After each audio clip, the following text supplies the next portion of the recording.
Okay, good evening, everyone. Sorry, I had a small technical problem, so that's why we are starting a couple of minutes later. But I am really happy to see all of you here in EWB Thursday webinar. As we call it, for an this is an investment time for English language teachers who are not just spending this 1 hour online, but who are learning something new, expanding their professional networks, and thus building more prosperous future. So thank you very much for deciding to spend this time together with EWB community. We are very happy to see all of you here. And we are also pleased to see our speaker, Essayah Zarslan, today, who is conducting a second webinar for EWB community, which we really appreciate and value. So today, Essayah is going to talk about building AI literacy in English language classrooms. But before we start this webinar, let me briefly introduce our speaker to you. So, Essayah Vursaslan is a graduate of the Department of English Language Teaching of Adnan Menderes University in Turkey. She has participated in an international projects focused on the use of VR and AR in education. She worked as an English language teacher at TED-Edge College, where she contributed to both international and in-house projects, including digital citizenship and well-being, AI and education, integrating AI, all 17 UN Sustainable Goals, and social emotional learning, and the TED Ambassadors Project. She completed the SIT TESOL course at the U.S. Embassy Relo Scholar, and currently she serves as a community lead in the Open Alumni Community of Practice and is a member of the TESOL Turkey Promotion Council and also a proud member of EWB Network in Tajikistan. So we are very happy to see as our speaker for today's webinar, and the topic that she has chosen is very relevant and very useful for English language teachers here in Tajikistan and across the globe. So me personally, I look forward to learning something new and exciting about AI literacy, because everyone today tries to use AI, experiment with AI, but not everyone thinks about how to build the AI literacy properly, not only in ourselves, but also in our students, right? Which is, I think, crucially important to be responsible users of this great technology. So without further ado, over to you, dear Essayah, and dear participants, please use this opportunity to ask your questions, to contribute to today's discussion by sharing your experiences, thoughts, and ideas. Let's spend this time productively and let's have some professional fun together. Thank you very much. Thank you so much for your kind introduction, and it is always to be here. And hello, everyone. I hope you can see my screen now. Thank you for having me again. Today, we are going to talk about building AI literacy in EFL classrooms. And let me share my, slides.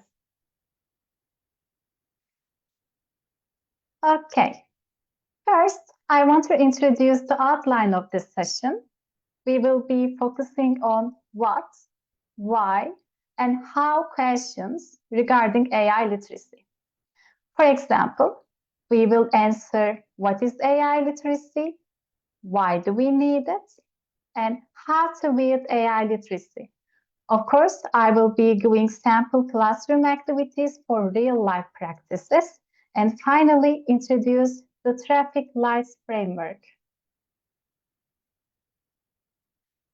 Actually, there are a number of AI literacy models, and for this session, I will introduce the US Department's guidance and its components, along with traffic light framework. I would like to state that the sample classroom practices are not fixed. models to build AI literacy. Please remember, you are encouraged to adapt and customize them in accordance with your teaching content. Later on, you are welcome to share outcomes after trying it. And as I always say, most importantly, your contribution matters. This is an interactive session and you are welcome to share your ideas. And here is my first question. Can a machine think?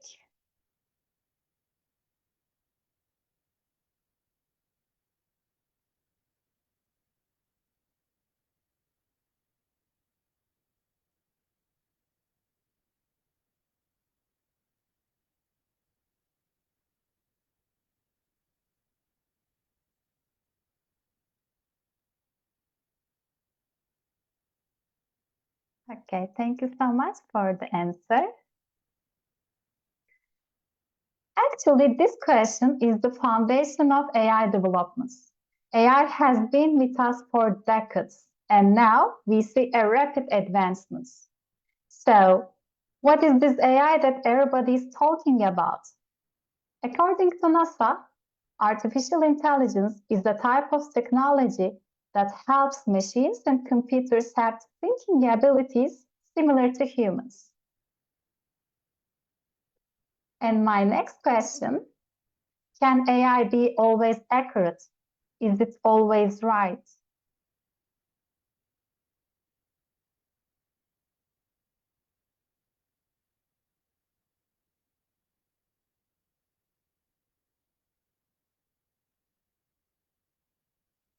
Okay, thank you for your answers.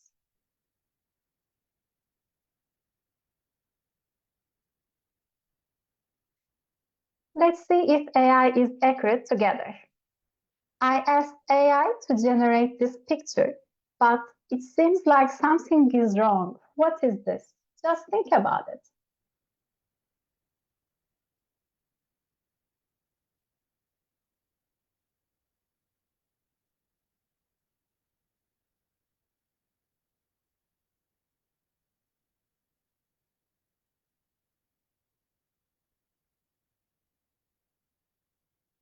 Okay, I see the cat emoji. Perfect. Yes. Here you see a cat. Oops, sorry. Here you see a cat with extra legs and a boy with two hats. While impossible in reality, the AI simply fabricated it. We call this AI hallucination. Indeed, this doesn't just happen with images. AI can easily fabricate even an entire book. As educators, understanding this concept is absolutely essential. We need to know some brief terms. We already covered the first one, hallucination. It is any inaccurate output from an AI tool, as you can see in the previous picture. Other important terms about AI, according to Google, are generative AI and output. Generative AI refers to AI that can generate new content, such as text and images. Output is the information or creative work that an AI tool produces.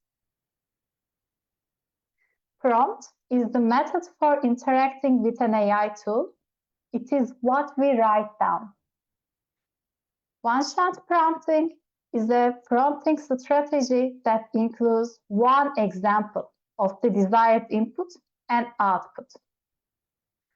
Okay, so for example, Gemini is a generative AI tool. And for example, I want to create flashcards about the story I covered with young learners. So this is the part where I write down my prompt. And let me show you my story with my young learners. They are second graders, by the way. So our story was Drama at the Bank. This is a 2-page story. After I covered the story, we learn about all these words. So one prompting strategy is to write down every word here. For example, create flashcards covering car, motorbike, everything, but it takes a lot of time and effort, right? So instead of doing this, I just say create flashcards for second graders.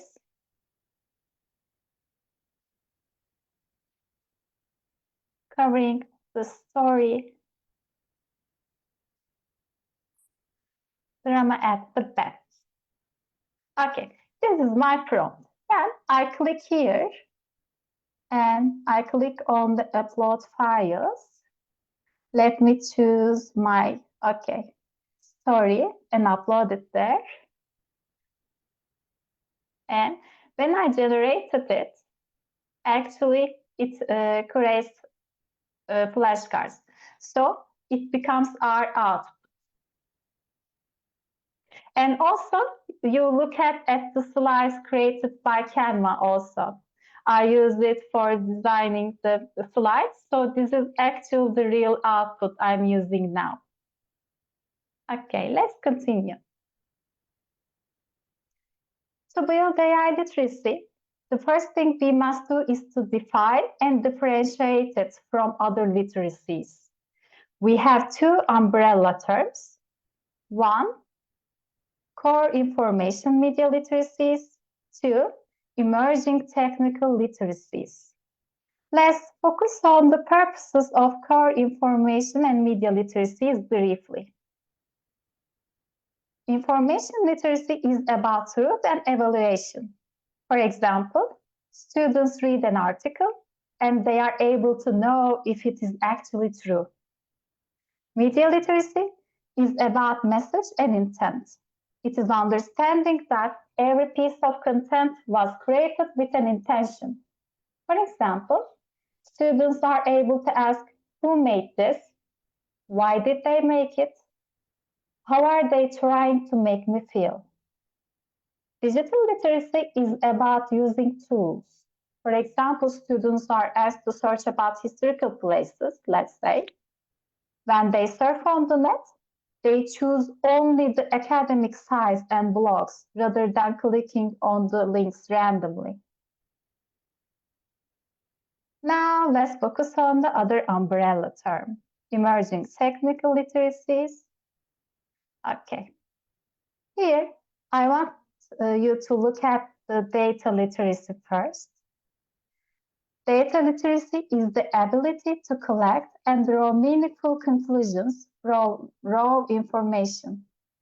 For example, students who study for the IELTS exam can understand a graph and write an essay about it. This is data literacy. Technology literacy is the practical ability to use digital devices effectively. For example, students are able to choose the correct digital tool for a specific task. When they are able to have a presentation, they are able to create their slides. Here, AI literacy is to know what AI is, what it can and cannot do, and using it as a tool rather than a replacement for human thinking.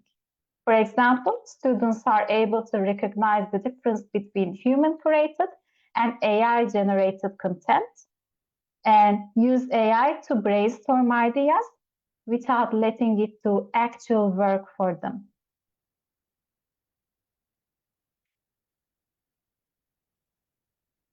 There are lots of definitions for AI literacy. According to the US Department of Labor, AI literacy is the foundational set of competencies that enable individuals to use and evaluate AI technologies responsibly. This report also complements the US Department of Education's guidance on the use of AI. So, AI is everywhere and students are using it all the time. At this point, I want to ask a question. Have you ever caught a student using AI to complete an assignment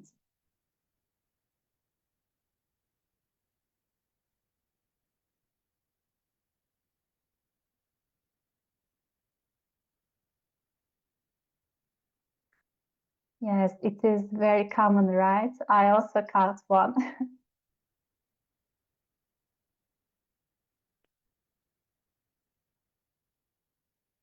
Okay, I agree with that comment.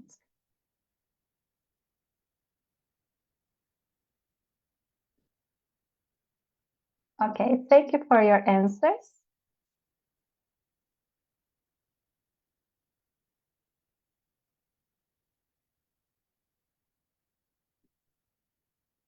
Okay, thank you so much. Okay, actually, this question is the exact reason why we need to use AI more purposefully, responsibly, and ethically.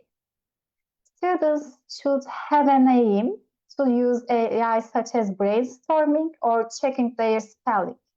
They shouldn't violate ethical rules. Now, it's time to build AI literacy in the classroom. At this point, there are some advices from Harvard for teachers. Also, it is important to understand AI literacy components and apply this knowledge into our teaching context. According to Harvard University, students are well aware that technologies such as ChatGPT exist, but they need guidance about how to use them responsibly. We should engage with generative AI tools with our students in the classroom. Also, we can have students use the technology at home, document their experiences, and share them with the class. We can teach students how to ask questions on ChatGPT. They should know how to ask questions and learn how to critique their own questions and the answers generated by AI. We should use AI to spark the imagination. Higher level thinking is important more than ever today. So we have to create assignments that make students create and question.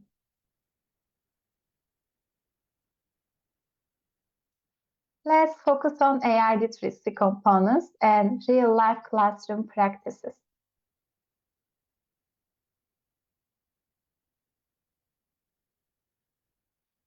Understanding AI principles means understand what AI can and cannot do.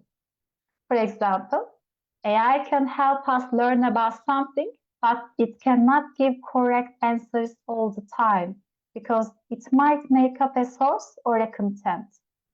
That's why we should always check the accuracy.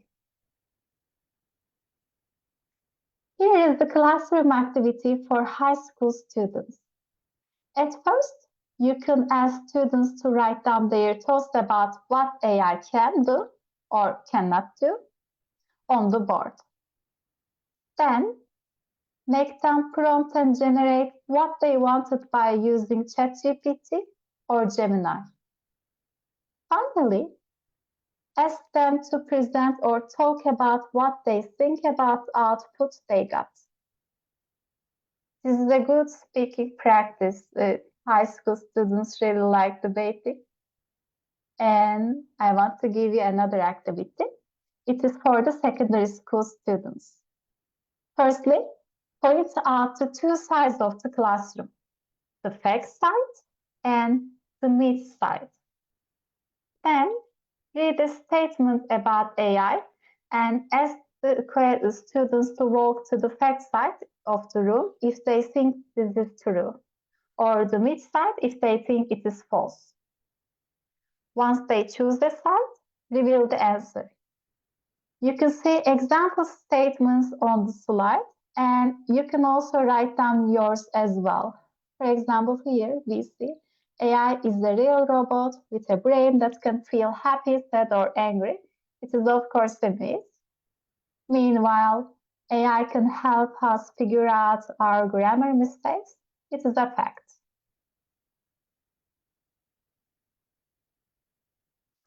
Exploring AI uses means knowing what AI tools are and where to use them. So it answers what and where questions.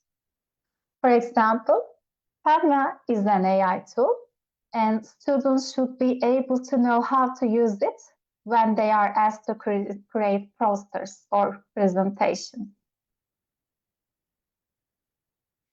We can integrate this component into flipped learning while teaching high school students and adult learners. It is useful for especially adult learners if you are teaching at the university. We can generate handouts to make students revise them before the lesson. Let's use Notebook.LM to see how it works. Here, okay. For example, beforehand, I uploaded these sources, but I'm going to show you how to add sources as well. Okay, this is the display about Notebook.LM, and when you click here at sources, you can choose anything. You can choose a website or YouTube video. You can choose the file from your drive. I usually click here and choose what I want. Okay, yet again, our Bright Ideas book. I told AI that choose 5 words about the story and generate flashcards. And it created the flashcards here.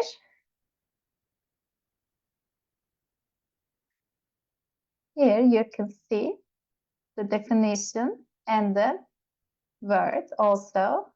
Another thing, bank manager. You can see the definition.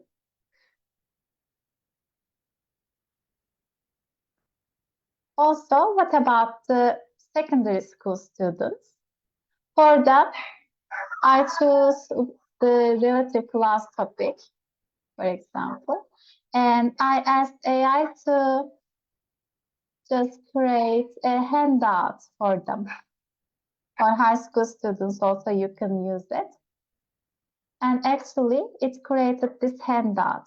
So I can copy it. Let me do it. Okay, just copy it like this.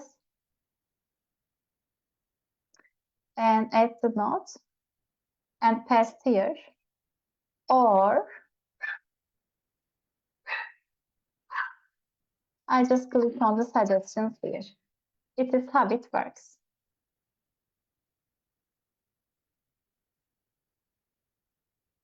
Okay, so for young learners, learning vocabulary is even more essential compared to abstract grammar rules. So we can use AI to recycle the words we covered in the lesson. It is very important for them because they tend to forget what we covered. Okay, so imagine that we covered the story Goldilocks and the Three Bears in the lesson, and our students learned words like forest, big, and cold. We can generate a game through Cloud AI and share the link with the parents so that our students have a chance to revise vocabulary in a fun way while doing their homework. I encourage my young learners to use AI only with their parents because it can be misleading. And here you see the screenshot from the game. I also want to show you the game on Cloud AI. Okay, I hope you can see it. You see, for example, Papa Bear's porridge was 2. And 1 correct answer. We move 1 square. And the next questions. It also helps students remember the story as well. So after answering all of them, they reach the house.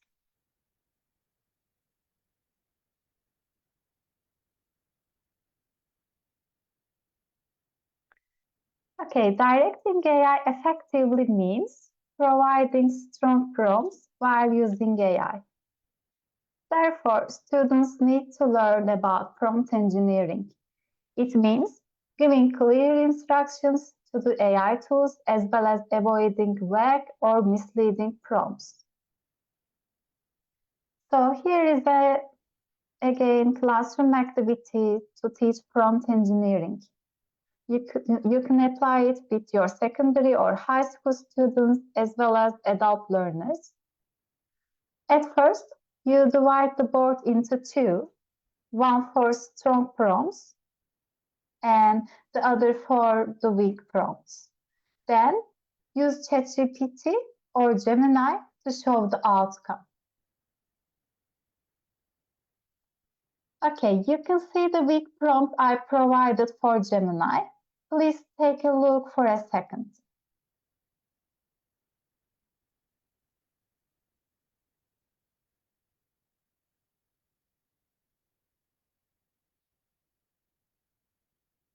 As you can see, the answer includes assumptions just because our prompt is not clear. However, you see a strong and clearer prompt and the outcome here. Just take a look again.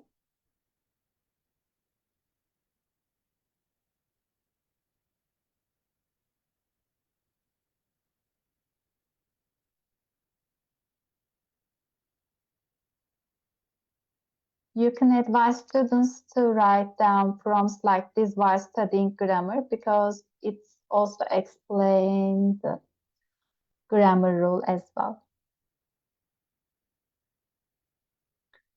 So evaluating AI outputs means applying human judgment.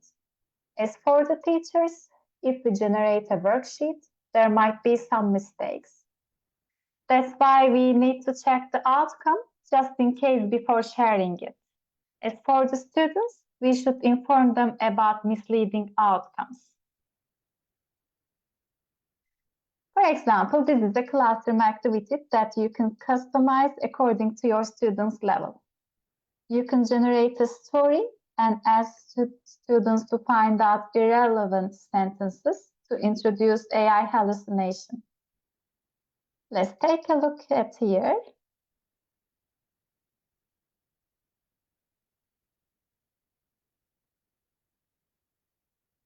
Okay, you can read the paragraph.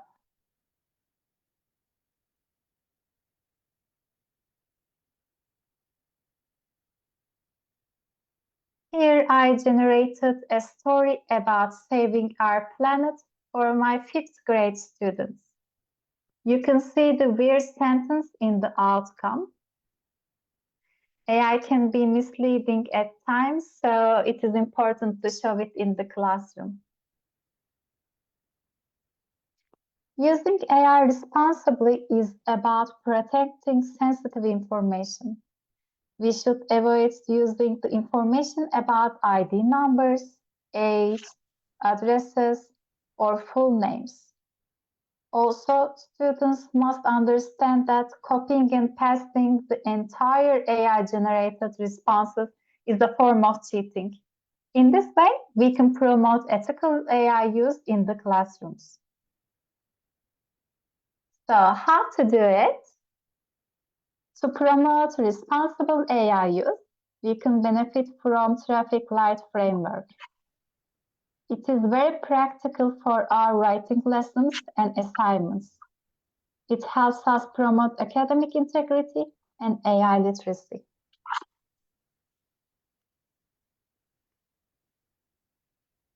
Just like in the traffic, here we have 3 colors. Green refers to the practices where we allow students to use AI. Its main purpose is to improve students' work. Yellow color means that teachers believe AI models are still useful for students.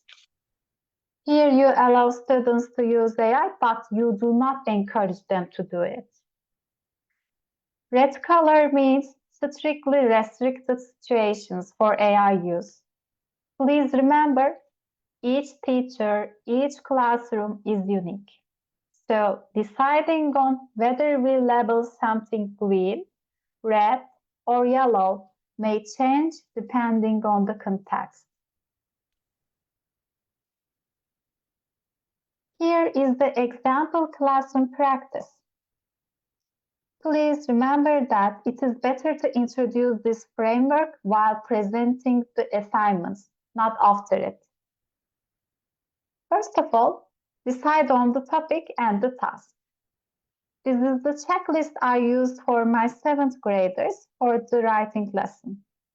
In this example, you see the details about the topic and task. First, I asked students to write a 150-word paragraph about whether they would prefer living in a big city or a small city.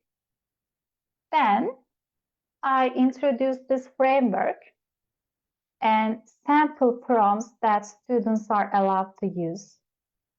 Let's take a closer look at this checklist.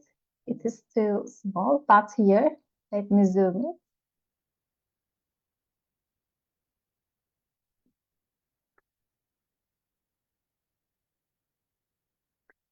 Okay.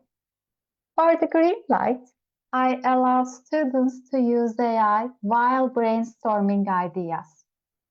I will give you some time to see the example prompts that students can use.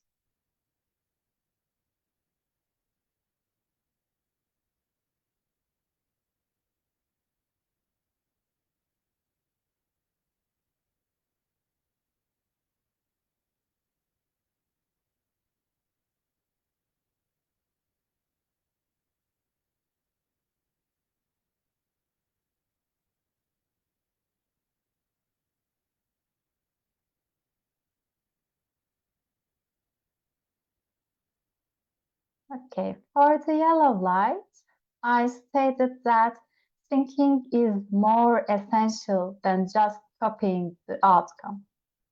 Again, you can check the sample prompts that students can use.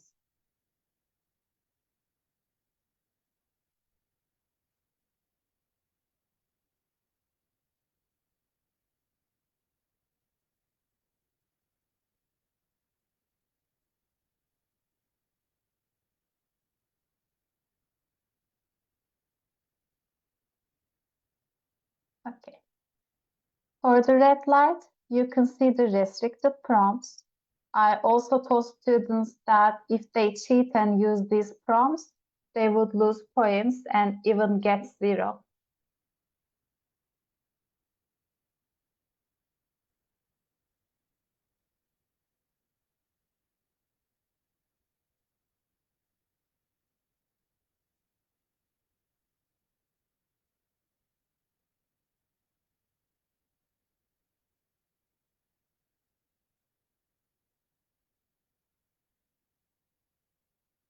All right. And let's play a game and revise this framework. Please remember there is no right or wrong answer as it is your classroom.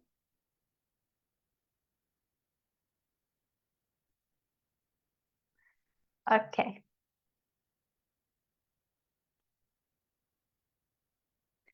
Here you see the situations and you can decide on whether you just label it as green, yellow, or red.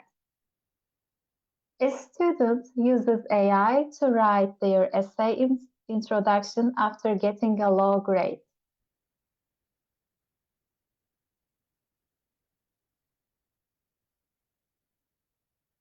Would you allow it or not? Just think about it.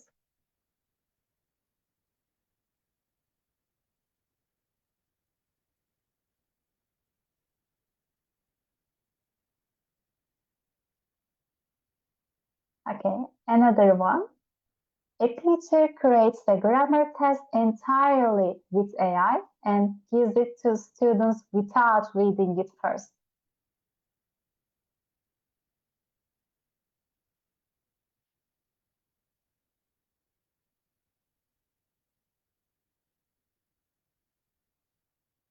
A student who struggles with reading uses AI to summarize long texts instead of reading them.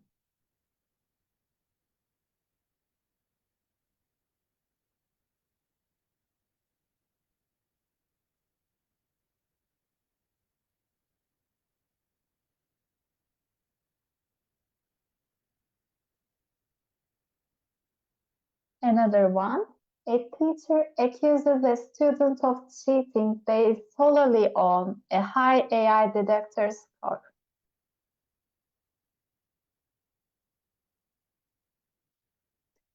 Would you accept this behavior or be neutral about it or not approve of it?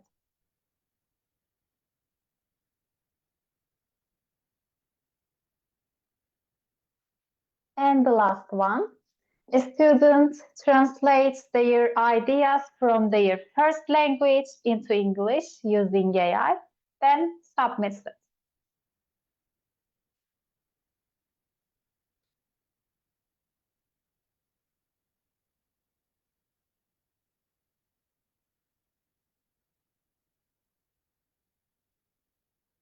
Okay, let's go back to our slides.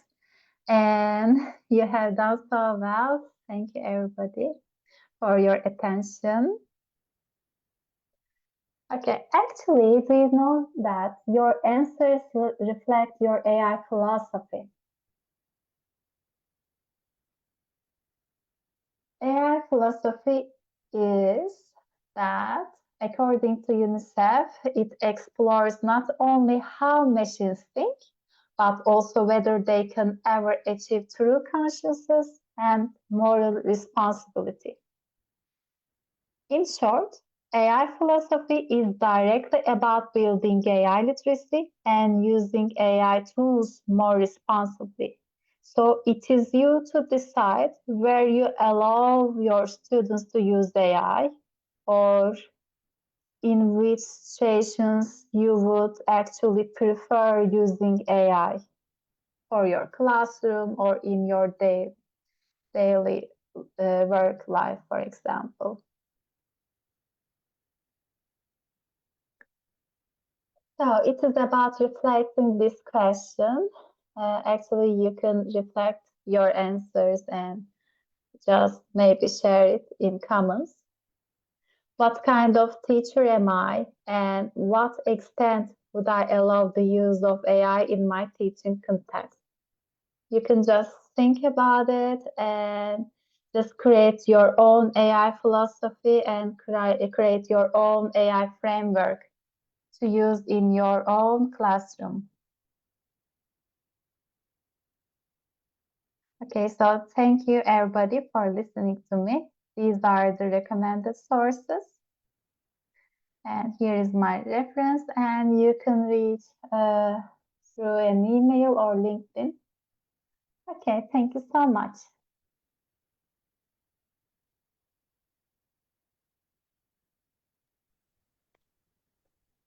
Thank you very much. That was very practical and informative. So, dear participants, now let us hear from you.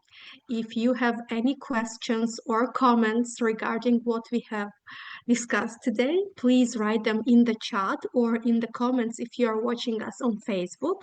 And let's start our Q&A session. So I can already see the first question. It's Fernando, if I'm not mistaken, and he asks, what can we do to guide students to use AI tools responsibly on their own?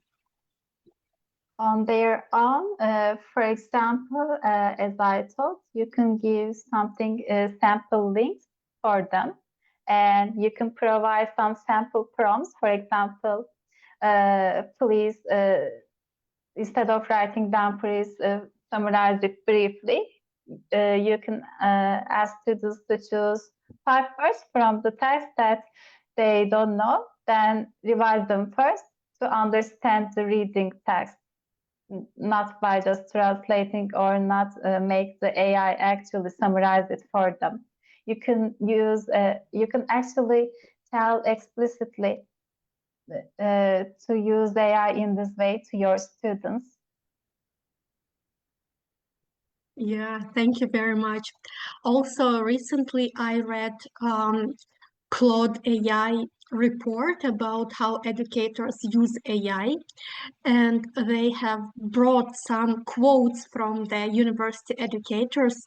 And one of the professors, she said that my students complain that they cannot do my home tasks using AI tools. And whenever they say that to me, I consider this as a compliment. and she says that she believes that today the assignments should be built the way that it is hard for students to cheat and do everything only with AI, so that assignments are built the way that students can get some part when they are doing some preparation or research to complete the assignment, but the final product, let's say, has always to be done by the students themselves because the assignment is built this way. I think that's extremely hard and requires a lot of creativity from the teacher, but I still think that that's possible, and this is the way to make students to not over rely on AI and try to use it only whenever they actually need it, and make them not substitute AI with their own brain. So I see Fernando, your hand. I think that you have more questions to ask. Please go ahead. Hello, everybody. It's not Hello. really a question, okay? It's a comment because I feel that I've been using AI a lot, and I have a lot of teachers. I know a lot of teachers who use it, and I think that one big mistake that many teachers are doing is that they're using AI to produce all their lessons. You know what I mean? And that's not the way it's supposed to be used. I don't believe that Yeah. AI should be used to generate complete lesson plans. We have to take into consideration and remember that it's just a tool. It's something we have to use as a complement to help us improve our classes, but not to substitute the syllabus. The syllabus is there for a reason. Okay, Yeah. use it. How can I? What's the correct word? Appropriately. If you're using AI to generate complete lesson plans, that's not the way it should be used, in my opinion. Okay, it should be Yeah. used as a complement. Exactly. AI Used is to just a add tool, to and what you yeah, have. and we are the one who know actually our students and what they can do and what they need to improve. So we are always in charge, and we need guide the AI tools and our students, not using them without any question. Yeah. Yeah. Yes, thank you very much, Fernando, for these remarks. Completely agree with you. Teachers must believe in themselves more and in their abilities. At the end of the day, they are the specialists in the classroom, right? They have education, they have experience, they have emotional intelligence, they have all what's needed to understand how to build effective lessons. And AI is just another tool that helps them and makes this process easier. Exactly. So, And also, you mentioned about over reliance on AI. It was a great reflection, by the way. I loved it. How you shared your opinion and reflection and the source. It's actually connected to what you say, what we want to make and bring about and raise awareness, actually. So, thank you. thank you very much. So next question. Do you think that AI literacy increases or reduces student autonomy? It depends on the context, actually. So if we know our students, we can generate anything like any game that also students can experiment AI and also learn by themselves. But if they use AI without any guidance for us, of course, it decreases. So it is actually on us to guide them and telling what to do or not to do. Of course, there are students who don't listen and do what they wanted. But when they do it, I just show them a rubric like the checklist I showed you. And you lose point because you use this prompt. I can see it and I can detect it actually.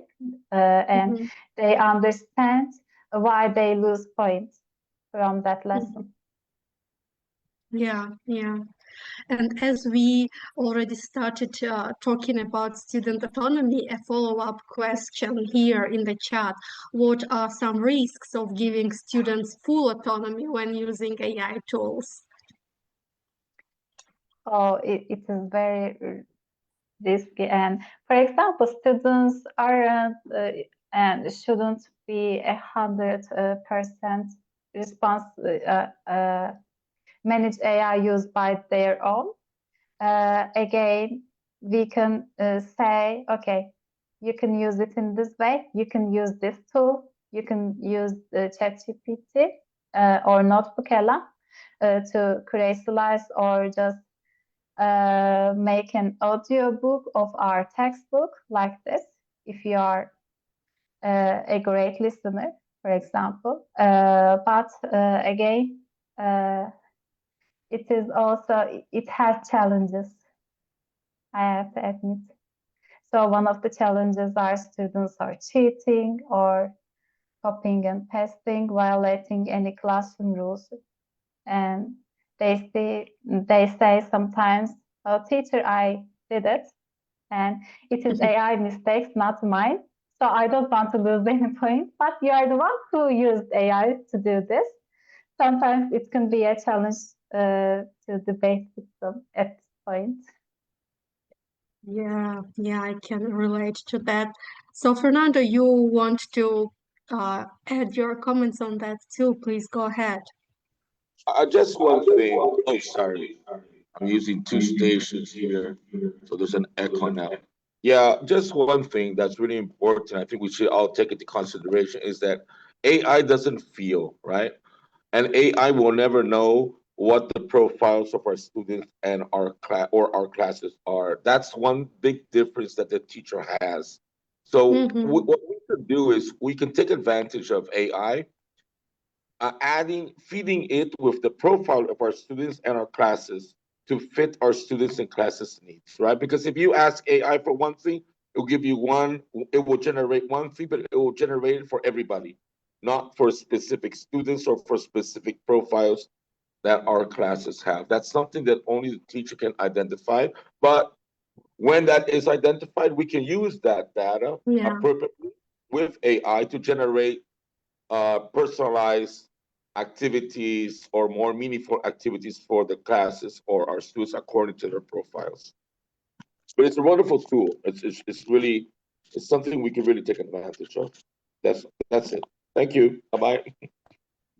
Thank you. Okay, it's a great tool for personalization and really consider the student's profile and student's needs. And AI is actually a great tool and it's a great helper. Thank you for sharing your ideas.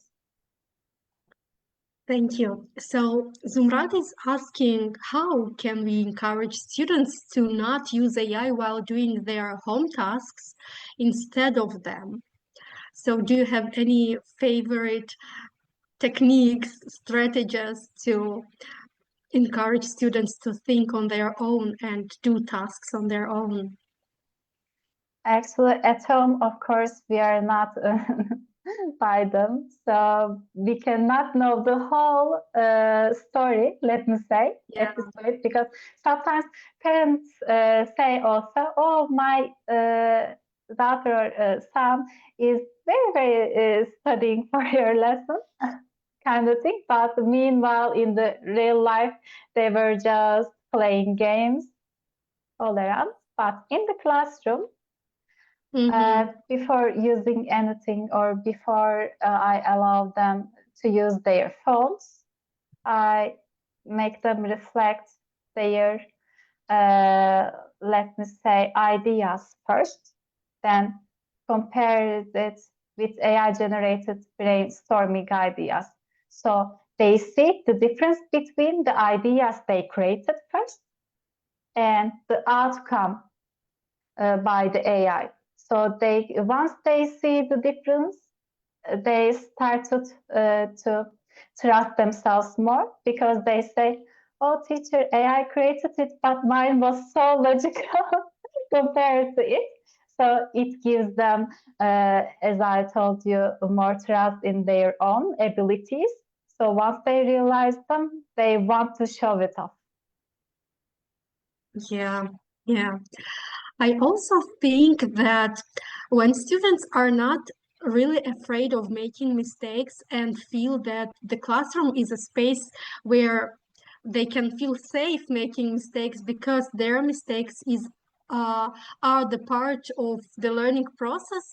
I think that this also contributes to this confidence when they are doing their homework. They understand that they don't need to be perfect. They don't need to use AI to make it perfect. They can use their own brain and try it themselves, because I believe that students, children and people generally have this inner curiosity to study something, to explore something. So whenever they feel safe and whenever the learning is really interesting and relevant and engaging for them, I think that they will feel more open to use their own abilities and their own skills, even if it's hard sometimes. But yes, I think that it's really hard to control everything, and we shouldn't be, right, controlling everything. We just try our best, being creative, being supportive, and then students have to put their effort too in this. So we have another question, actually a couple of more questions. One of the questions is from Hoja Sanam. She's asking, do you think allowing students to use AI supports or harms their learning? Okay, it actually depends on what to allow and what not to allow yet again. And we remember just green lights. Always, okay, you can check your spelling mistake, or you can actually summarize it and check how it works. But copying and pasting, of course, also very, very common. I see it on essays for high school students, or sometimes even adults do it. So it actually depends on how we explain the rules clearly. So I always say, before starting the lesson, before teaching or before introducing you the task, please set clear rules. And in the end of the day, students should know about when they actually did something wrong or where they did well. So you have a proof in this way if you have a rubric. Yeah, yeah. Thank you. So Zumrat is wondering worryingly, so is AI going to replace teachers? How should we deal with it? Okay, actually, UNESCO answered it for us. AI cannot be coded, and AI can't be replaced by the AI can't replace the teachers.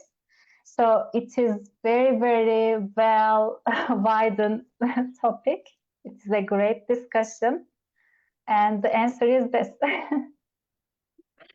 So yeah, dear colleagues, dear Zumrat, please don't worry.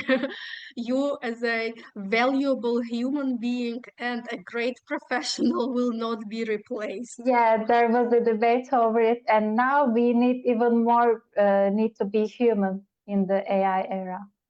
Yeah, yeah. So next question coming from Dilfuza Sharipova from Facebook. She's asking, what AI tools are right to teach writing essays? To teach writing essays, I use Gemini a lot or ChatGPT a lot. And also you can use NotebookLM. I especially like NotebookLM, by the way, for my young learners also, and for my secondary school students, because they can collect what they write and they can see their progress also. Mhm. Because once they are in the data, they can compare it anytime. And NotebookLM gives the illustrations of what my young learners created. So they can change for example, the hair of the character they created, or the story, how it goes, everything. And they can see it, because it is too abstract to write down something, but once they see the visual, Mhm. it makes it real for them. Mhm. Thank you. So coming back to the rubrics and assessment generally, the study of Claude AI that I previously referred to, they also had these interesting statistics about for what tasks teachers, educators use AI, and assessment was a very low percentage. So generally, right now, educators do not trust assessment to AI mostly. Some, of course, do, but in comparison to other tasks that teachers give to AI tools, assessment is like a very small percentage of that.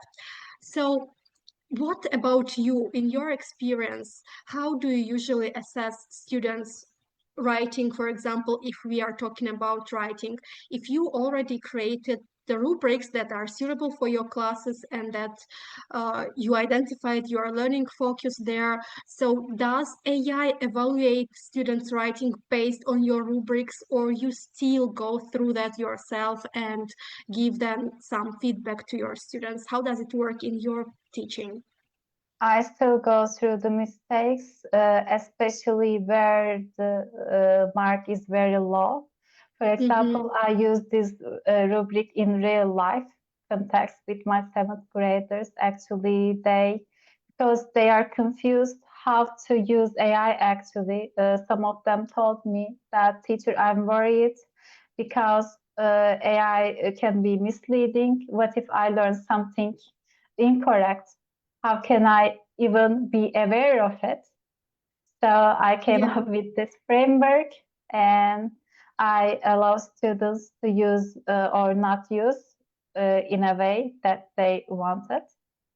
After evaluating their writings, it is easier for me because they send the writings via my email, or I share the classroom Canva so that they can actually create something there.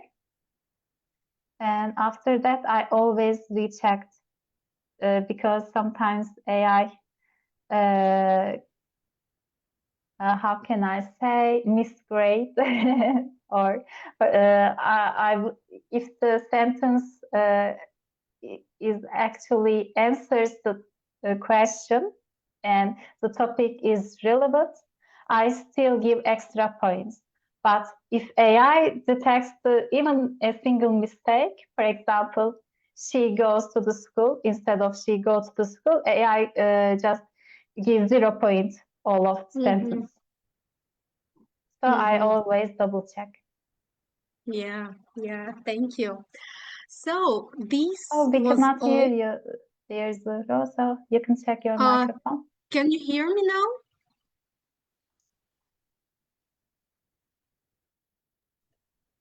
Hello? Okay. Good. So yes, these were all questions that we received from our members here in Zoom and also on Facebook. Thank you very much, dear teachers. We hope that today's webinar maybe inspired you to practice more with AI, to try more tips, but also made you believe in yourselves, because yes, you are still great professionals. Everything is for you, including these tools such as AI. Thank you very much, dear Ese, for this wonderful session, very relevant and very practical. We really value your support of EWB community, of English language teachers in Tajikistan. Thank you very much. We hope that we will have many more sessions with you in the future, and we hope that once you will I have hope so, contributing come, to even more yeah. to your projects, to everything. Just let me know if there is one. You can reach out to me, you know my email. And thank you everybody for listening to me. I hope it would be useful for you and it would actually be practical in real life situations, because sometimes everything becomes abstract, but in the classroom, things are not always the same as the textbook.